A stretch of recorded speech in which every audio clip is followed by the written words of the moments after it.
I need a bit of rest though. Also, I'm not making any excuses yet. I want to watch Better Call Saul. I want to finish the show. So I finished the show. I'll be honest. I'm just a little disappointed. Yeah. Guys, this is a spoiler-free review. Okay. I just think. Okay, that the main character has traits that are he's very adamant about what he is, and seeing the ending didn't really feel like him. That's all. A little bit disappointed, that's all. It's not an L taken. It just didn't feel like Jimmy. It just didn't. Guys, the thing with the main character of Better Call Saul, okay, is that whenever he shows vulnerability, or he shows that he cares, right? He always flips the coin, right? He did that because of a plan, right? He always has a trick up his sleeve, right? If he shows that he's not actually the dumb a cucklord, actually he is even more because it was all a part of a plan. But the ending made me feel like, oh man, like, oh I'm not a cucklord. But then there's no trick. It's just that. You say, well, you dude, the character redeemed himself. Listen, the character, in my opinion, shouldn't. Okay, did Walter White redeem himself? Did he show better and did better at the end? 2 years. He did not. He did not redeem himself. Absolutely fucking not. No, he did not. It's not the same character, but it's just a display of traits that make them what they are, or whatever. I don't want it to see change, man. It's not like that. It's not like that. You know what I'm saying? I don't want it to be like that. But it's okay. It's a different story. Sorry. I just feel like the ending was slow. That's all. I feel like the ending was slow and not that great. Could have been better. Could have been better, dude. Well, I'm not watching the whole thing yet. Series. Welcome to the Moist Meter. Today we're taking a look at Better Call Saul. The series finale just dropped, which means it's time for me to put on the lab coat and give a scientific breakdown for why this show is a masterpiece.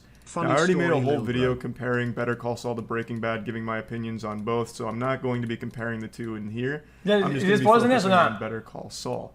So I think it's an absolute must-watch, but it's a show that I can recognize not everyone's going to like, and that's fine. It's not a crime to have shitty taste. It's a show that's a slow burn, and that's just not going to fit everyone, but I could really appreciate it. It was just a show that I got really engrossed in.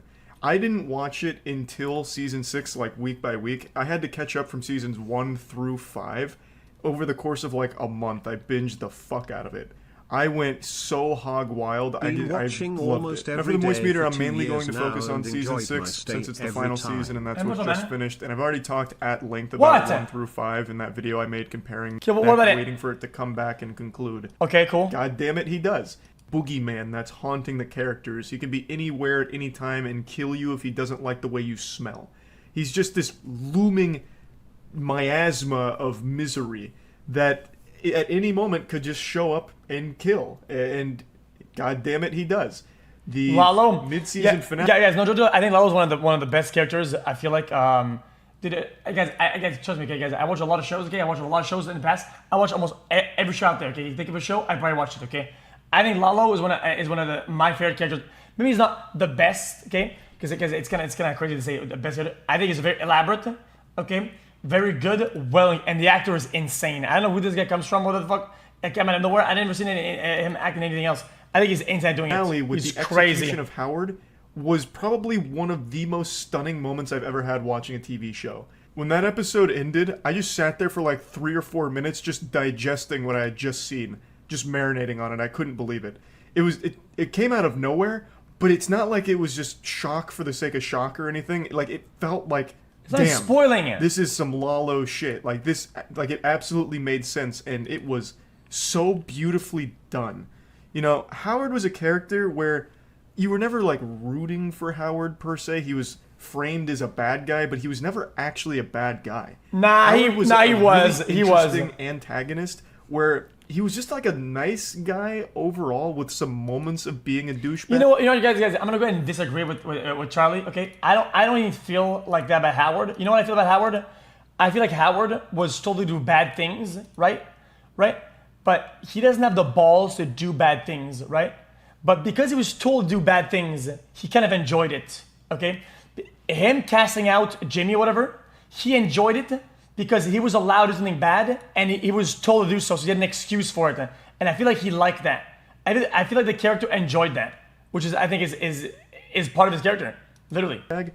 But overall, he was just kind of a neutral, decent person who just always got used and abused by Saul and Kim and everyone around him, and then eventually just fucking murdered. And he didn't deserve any of it, really. Yeah, the spoilers. Like, this show just does an incredible job with every character of making you care. So even someone like Howard, who for 5 seasons we've been kind of like, ew, Howard's here, that means it's going to be trouble for Saul, you still can't help but feel awful when he's taken away.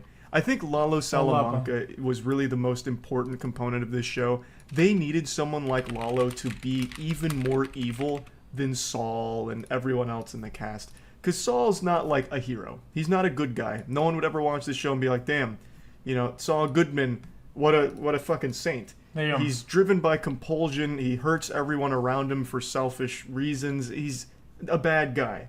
But he's a really well fleshed out bad guy, where you are still rooting for him most of the time, but then you always see him go a little too far. Just go over the line. Chat, guys, my favorite character of the show, except for the main character, I think it was Nacho.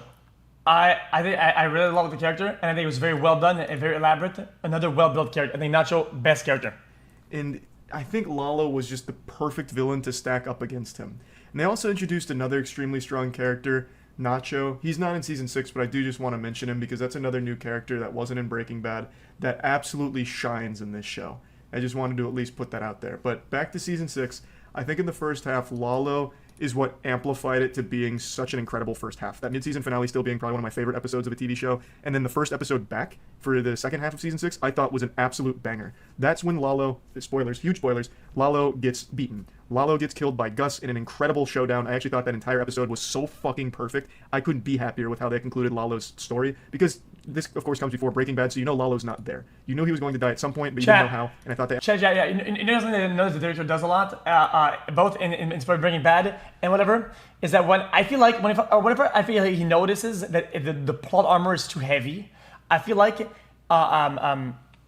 he'll make sure that the item that they're gonna use, or the thing that that's gonna save them, is somewhere in another episode, like way back, right? Like the gun that he places under the truck, right? That was there like way before. He makes sure that it's there because whenever the armor kicks in, hey man, the gun was there, dude. And it's pretty well done. I think it's pretty good. Flawlessly with Gus doing it. Until the very end, Lalo was a menace. He had outplayed, outmaneuvered, outgunned everyone at every point throughout this entire show, and even in the episode where he dies, he was still on top until the very last second with some lucky shots that got him. So he doesn't go down like a bitch or like a pussy. He doesn't have like an underwhelming death. He has a really fitting death that I thought served the character very well, and he gets banished to the Shadow Realm with a smile on his face. He laughs himself into the afterlife. A really great conclusion to Lalo, but in my opinion, I felt the show kind of stagnated a bit after that. The following 2 or 3 episodes, while not being bad by any means, I don't think had that same level of impact that the first half of the season as well as the first episode of the second half had.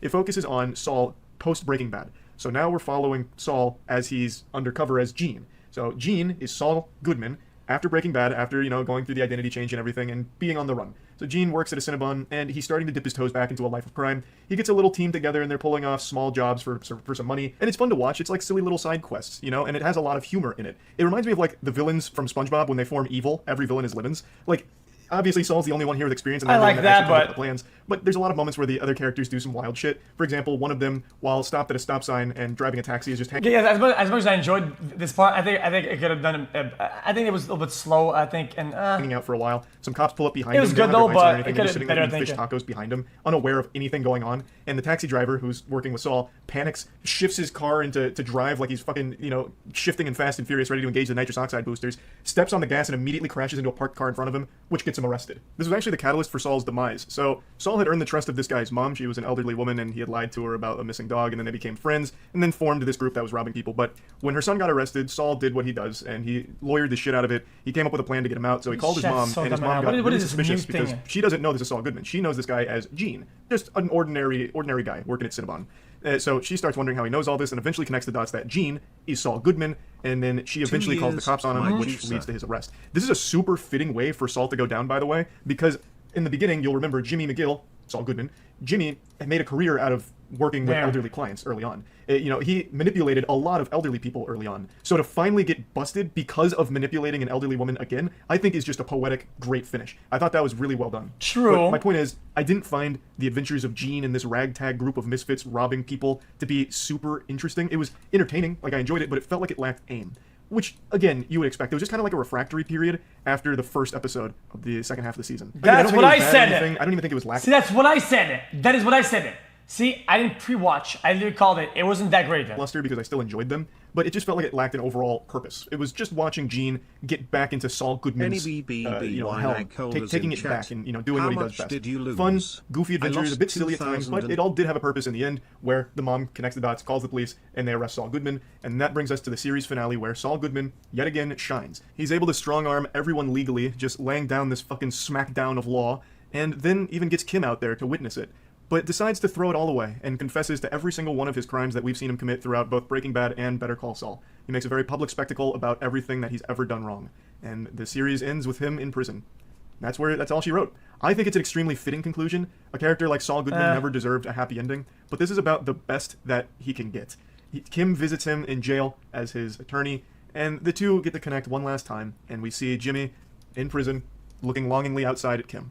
I think it was a fucking beautiful finale.